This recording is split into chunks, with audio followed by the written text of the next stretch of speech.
It's Monday, February 25th, and I'm your host, Paula Hersey. On Barnstable Today, we talk zoning with planning and development, learn more about stormwater protection and rain gardens, and we explore the oyster farming industry. First up, municipal news and notes. Hello down there. Sewer manhole inspections are scheduled for Barnstable Road and South Street, Hyannis, from 8 a.m. to 4 p.m. each day during this week as part of the Water Pollution Control Division's ongoing sewer evaluation studies.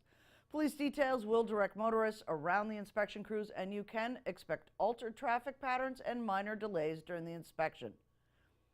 Streamlining zoning and the regulatory process makes it easier for new businesses to set up shop in Barnstable. Director of Planning and Development, Elizabeth Jenkins, explains a recent Town Council approval for the Highway District.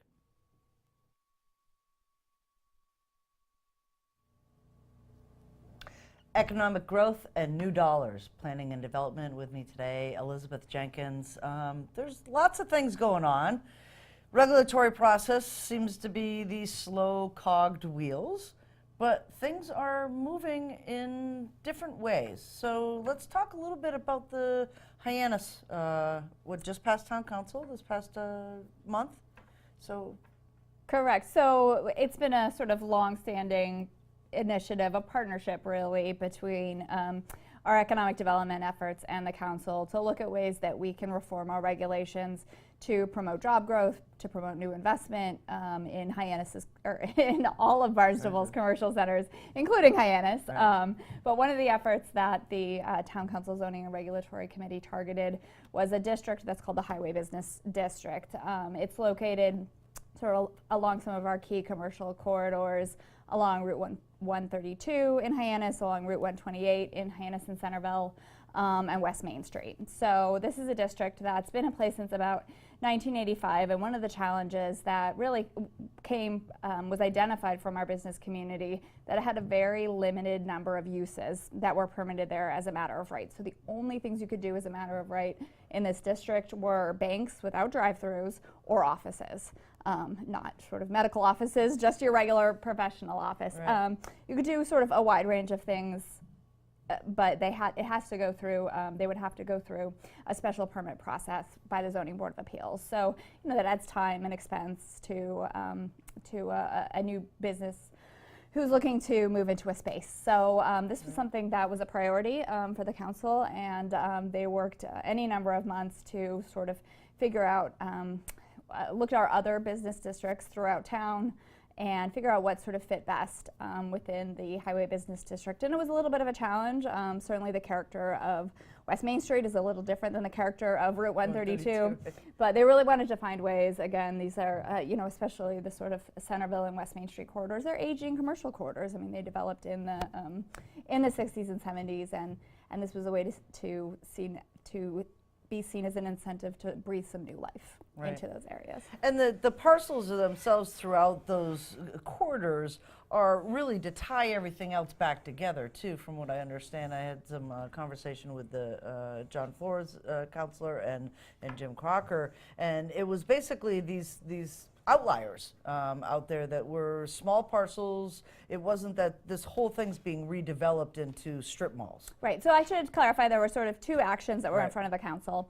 The first one was to look at the HB districts as they exist today and look at the uses, again, that were permitted in those districts, and sort of the other regulations as they pertain to site development in those districts as well. So that was sort of just focused on the text of the HB district, so we called that the text amendment. That's actually been passed by the Town Council. They approved that in I think late December, so it went into effect January, and it's effective today for the benefit of our business community. And then there was a second piece to this effort, and it was to look at the boundaries of the West Main District. So what properties are included and subject to this new commercial zoning. So that's actually a matter that's still pending before the council. It's up actually on this Thursday's coming council agenda. Why you want to attend the meeting, Exactly. or at least watch it on Channel 18. So from an economic development perspective, Route 132, we all understand as a commercial corridor. Route 28 seems to be building with different types of businesses, like you said, would have to have special permitting. What are some of the newer businesses that can go into that corridor? Right. So what we've done is we sort of largely eliminated these requirements for special permits for your more traditional businesses. Again, things like retail uses, restaurants, all types of offices. And then, the district was fairly expansive. I think in the end there were 26 new principal permitted uses that you could do there as of right in the district. Again, a lot of them really traditional things like personal service, so a barber or getting your nails done, health clubs and yoga studios. Again, things that you would expect to see in our traditional commercial centers. One of the other major changes was that they did add multifamily residential as a permitted use in this district as well. Housing has been such a hot topic, obviously here in Barnstable, so allowing for that development in this commercial corridor was a big change as well.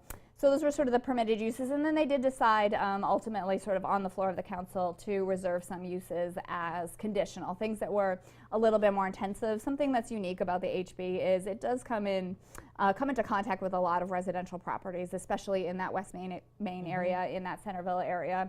So there's not a lot of buffer all the time between residential and commercial properties. So there are some sort of site design standards integrated in that, but some of the more intensive uses, things like drive-throughs, auto body repair, will still require that sort of extra level of scrutiny, that special permit from the Zoning Board of Appeals. Okay.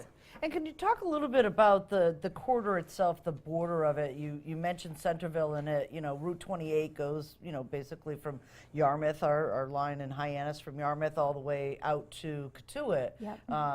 Where are those boundaries? Sure. And we can certainly, if anyone's sort of interested in digging in. I'm thinking to myself, something going to go on the corner of Marston's Mills by my house? Or, yeah. So we do have all those maps up on the Planning and Development website. Right. They live on the Planning Board page, so people are sort of interested in getting more detail. So the Highway Business District sort of starts. The ground zero would be sort of the airport rotary. Right. Things towards the Yarmouth side of that are part of our Hyannis districts and have sort of a different zoning scheme. So. So it's basically that sort of commercial core on Route 28 between the airport rotary and Bursa's Way. And then it sort of skips a little. It does get a little spotty around the West Main Street area on Route 28. It encompasses all of West Main Street, 300 feet, and then the sort of area around Bell Tower Mall. Bell Tower Mall's Centerville Shopping Center. Through there is HB as well. Right now it terminates at Old Stage Road. And then we have another district, actually the HO, the Highway Office, and that's part of that too. It's actually even more restrictive than the HB, right. So that's under consideration for a map amendment as well. So those are sort of the boundaries of the current district. The proposal to expand that district sort of expands out and connects some of those existing areas, but it is tied exclusively to, again, contiguous areas that exist today in Centerville and Hyannis. Right. And just so folks understand that, aging economic opportunities in these corridors is not good for the town. We need new business to come in here, whether it's a new office or a new nail salon. What do those dollars mean when a new business comes into this type of area for the town, those new dollars? Yeah, I mean, it's certainly a top priority for Barnstable to be a place that welcomes new business. So anytime you see that investment in commercial property, that growth in our commercial tax base, this is just sort of a great thing for the long-term financial stability of Barnstable. And the other part of that is we're trying to promote sustainable job growth and attract a wider variety of businesses here as well. So these zoning changes allow for some of that business diversity in these districts as well. Fantastic. Anything else you want folks to know? No, I would just say, this is sort of an exciting effort, and it's one of many that Planning and Development and Inspectional Services has been working on to look at these sort of regulations that stand in the way of business growth. I think perhaps we came down and talked to you about an exciting change that the Board of Health made to revise some regulations that applied to restaurants that were seen as really restrictive. So we really are putting together sort of a nice portfolio of regulatory changes here in Barnstable under the direction of our council that supports our businesses. Excellent. Thanks so much, Elizabeth. Thanks, Paula. When rainwater runoff or snow melt heads down the storm drains on our streets, where does it go? How can you help keep our water quality the best it can be in the 3 bays? Restoration ecologist April Vopes talks Stormwater 101 this week in Marston's Mills and Cotuit.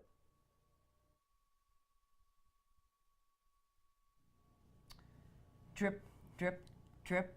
Where does stormwater go, and how can you as a homeowner make sure that it ends up in the spots that it's supposed to? With me today, April Vopes from APCC, a restoration ecologist. Hi there. What is that? So at APCC, I manage our Restoration Coordination Center. We work with towns and community groups for planning and implementation of projects, river restoration, stream restoration, improving water quality through stormwater management.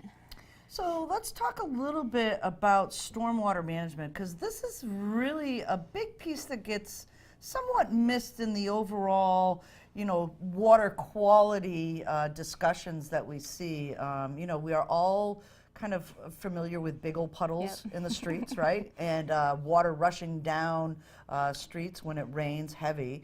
So tell us a little bit about some of the projects that you've recently worked on.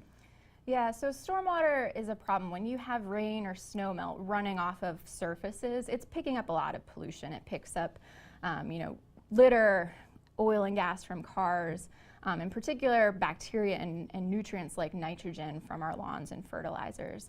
And a lot of that gets washed off into our waterways and our wetlands, and it's causing pollution problems in our embayments. When we have too high of nutrients, it causes fish kills, low oxygen levels, algal blooms. The bacteria runoff from pet waste or wildlife waste can cause shellfish closures or beach closures. So it's a component of our water quality problem here on the Cape. And one way to address improving water quality is to really look at how to better manage that stormwater runoff. Not just the flooding on the roads, which everyone gets frustrated with and has to deal with, but the pollution that's in that flooding water. Right. And there's a lot of mitigation that a homeowner or residential people can do, and we're going to talk about a couple of events coming up this week that folks can do to kind of mitigate and adapt their own areas to help this runoff, right? Right. So what we do on our own properties makes a difference. It's not just the hardened roadways and parking lots, but your own driveway, your rooftop, and your lawn. All of that is impervious or harder surface that rainwater runs off. By doing more plantings, reducing your lawn size, eliminating use of fertilizers and chemicals, you reduce that pollution that's coming off your own property and adding to the problem. You can put in rain gardens or rain barrels to reuse water, put in native plants that better help soak up that water. And you've just completed 2 projects, or almost in completion. One at Prince Cove, which we have seen the water. I live in that area, so I've seen the water rush down that right into Prince Cove, but also at Cordwood. Explain a little bit about those 2 projects. Yeah, so the 2 systems we've just put in, they're what we call green infrastructure stormwater. So traditional stormwater, it runs off the road, it goes into one of those storm drains, and beneath it's what's called a catch basin. And that does a pre-treatment. It gets the water off the roads, there's less flooding of the road, and it'll remove garbage and grease and oil and some bacteria that collects on sand and sediment, but it really doesn't treat the nutrients. So we're putting in these systems, they're kind of akin to a basic rain garden. It's a small depression, you put in the proper soil and plant material, and that helps improve that nitrogen and bacteria removal in particular, which are 2 big problems in our waterways. Right. And it's amazing to me, since I'm going to go through kind of like a refurb in my own yard. You're going to have 2 sessions this week, one Tuesday at Liberty Hall at 6 p.m. and one at Cotuit Library on Thursday at 3 p.m. What will homeowners learn at these events? Yeah, so with these, we really want to teach people a little bit more about what stormwater is, why it's a problem, and kind of with this project and these green infrastructure type systems, how we can improve what we're doing with stormwater here in the town. And the town of Barnstable Department of Public Works is a key partner in this. We're going to talk about and show some pictures of what we've done at Cordwood and Prince Cove, so people who've been around this winter kind of seeing things will get a clear sense of what we're doing at those. And really importantly, we're kind of moving into phase 2 of this project with additional funding. We're looking at new places where we can design and install some of these treatment systems. And we really want the public's input on these. You know, they're the ones using these sites, accessing them, knowing how people use them. So we want to design it not only to get that treatment, but also to provide public education, improve access, and really make it a good fit for the community. Right. Who should attend these? Just the homeowners or businesses? We really aim it at kind of the general public, the homeowners, so there's opportunity for them to learn kind of what's happening in our community. A lot of the locations are really close to downtown Cotuit, Marston Mills, along River Road. So they're very central to the Three Bays watershed and the communities here. So we really invite any members of the public, representatives of nonprofit groups, others from other towns, just come and learn what's being done here in Barnstable and what can be done in their towns. That's fantastic. So Tuesday, February 26th at Liberty Hall. People need to be aware of parking. Marston's Mills is in a tad bit of a disarray at this point in time with a new streetscape going in, but the school will have additional parking there. And then Cotuit Library at 3 p.m.? Yes, 3 p.m. on Thursday. On Thursday. Yeah. Excellent. Thanks so much, April. Thanks. The aquaculture industry is growing here in the town of Barnstable and across the Cape Cod region. Oysters and other shellfish are important partners in our water quality, economy, and way of life. A collaborative short documentary, Movers and Shuckers, with Channel 18 and the Cape Cod Media Center, recently was awarded first place in the Mass Access Creator Awards in Boston. Channel 18 Assistant Station Manager Paula Hersey was a co-producer, cinematographer, and sound engineer for the production. It features the town of Barnstable's shellfish grants and farmers and was produced as an educational short segments for the Mid-Cape's first ever Oyster Fest, Shuck, at Cape Cod Beer last October. A special thanks to Natural Resource Officer Devin Harrington for the boat ride and introduction to the shellfish farmers of Barnstable. It's fulfilling. I kind of have a little bit of a parental instinct towards these. I mean, people have a tendency to look at oysters and not see them as animals, but that's what they are. They're animals, and it's very, very fulfilling to take something from a baby and be able to tend to it, to nurture it, and to give it the best environment it possibly can, and over the course of years, see it grow, and see it do well. Yes, it's hard work, but there's just so many intrinsic benefits that come with it. I mean, look at the location we're in right now. I mean, this is, who wouldn't want to work out here?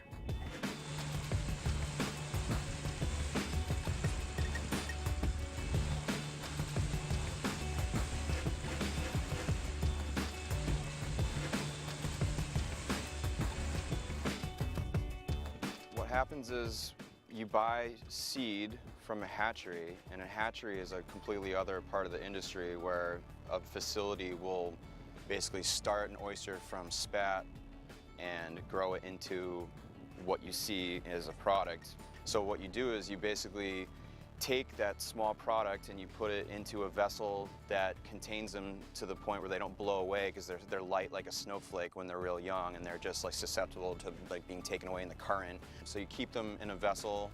There's all different types of gear that people use, but basically from that point you grow it until it gets to be of a size that it can fend for itself, and then they go into trays. And from the point that they're in trays, they get larger to where they're 2.5 inches to 3 inches in size for product to pick up, and then you try to get them out the door and sell them. Support it. It really does a lot of good, both for the economy and for the environment. I mean, the Cape is famous for its seafood and stuff, but when you go to a restaurant, ask where your oysters are coming from. Are they coming from another state, or are they supporting your neighbor, the farmer down the street who is out here growing his product?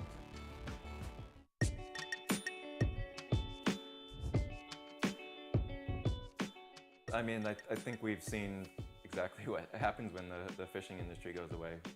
We're known for cod at one time, and now the cod fishery's been completely decimated. And using our hatchery and having these local farmers, we have an industry on Cape Cod that's year-round and has great jobs for people who want to have a family here on Cape Cod.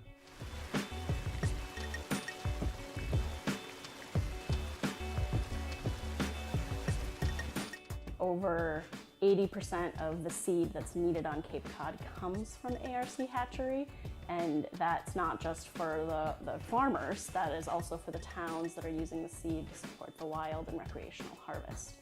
So what we're doing at ARC is we're basically taking the life cycle of an oyster and kind of flipping it upside down, more or less. So an oyster typically spawns in July and August, and we begin spawning in February, and that way we can have our seed to the oyster farmer in time for that good growing season of the year. So we'll give them a baby oyster that's, say, the size of a quarter in May, and on average a year and a half from then they'll be ready for market.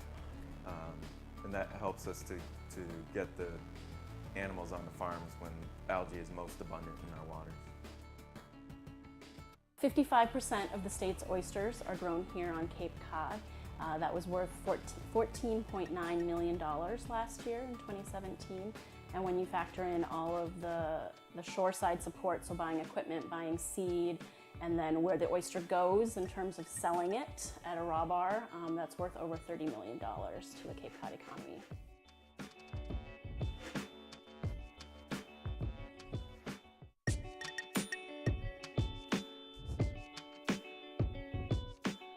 Shellfish, and oysters in particular, are amazing at helping to clean our waters. An oyster can pump 50 gallons of water a day. The water comes into the oyster, and anything that's in the water, algae in particular, stays with the oyster, and the clean water leaves the oyster. And that algae is using all of the nitrogen that we are so worried about being in our estuaries. So once you harvest those oysters, you've taken the nitrogen out of the system.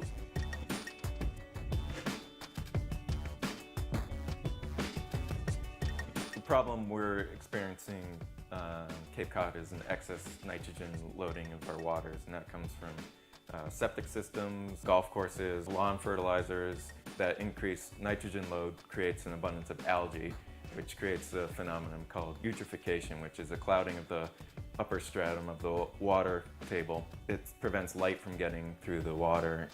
With an oyster, microalgae is their food. Natural populations of shellfish are at 1% of historic level, so it's important to reestablish those populations to help combat this excess algae. A lot of towns on the Cape are looking to use oysters to help solve their water quality problems. They do more than just clean our water. Oysters also help stabilize shorelines.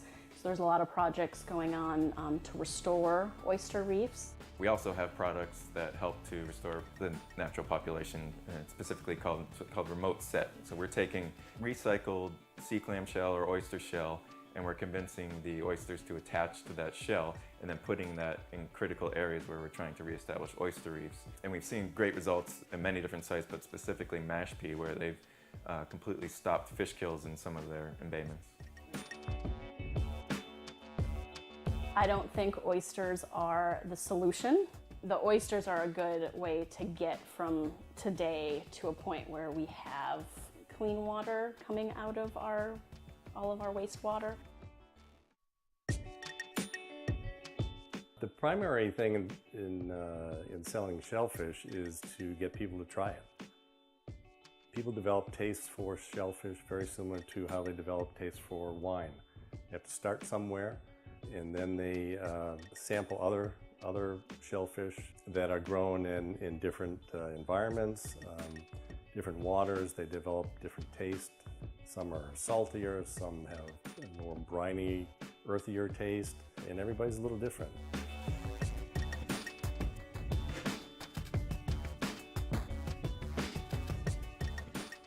Oysters are very much like wine grapes, where they're all the same species, but they're based on the conditions in which they're growing. So whether it's the water quality, the algae that they're eating, the amount of fresh water, the gear they're being grown in, that dictates the different tastes of all the oysters. Every oyster should have a nice deep cup, a flat top. The deep cup means it's meaty and it's got a lot of brine in it. You want to avoid anything that looks dry. One of the best ways to get recipes for eating oysters is when you're out on the flats harvesting, to talk to the people around you, because everybody loves to share their favorite recipe, and everybody has a special ingredient that they put into their Rockefeller or their fried oysters or whatever they're eating. Everybody has a special way that they love to make them. I just personally do like them on the half shell, maybe just cold, maybe a tiny bit of lemon and a beer. I think that's the best way to eat an oyster.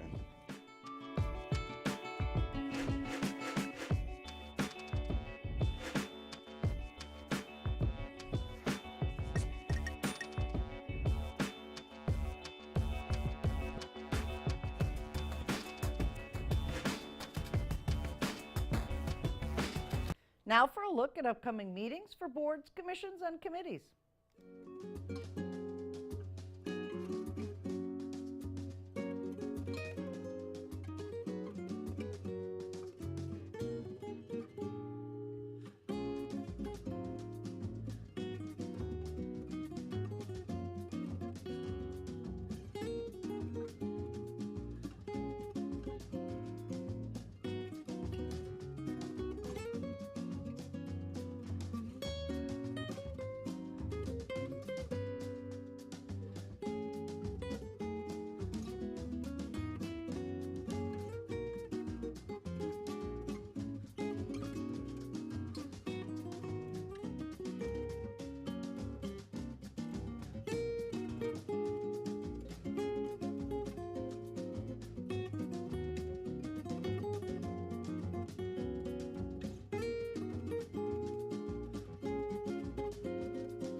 Comments, suggestions, accolades, connect with us on Facebook and Instagram, email us, or send us an old-fashioned note by carrier pigeon. Channel 18 works for you. I'm Paula Hersey, and thank you for watching Barnstable Today.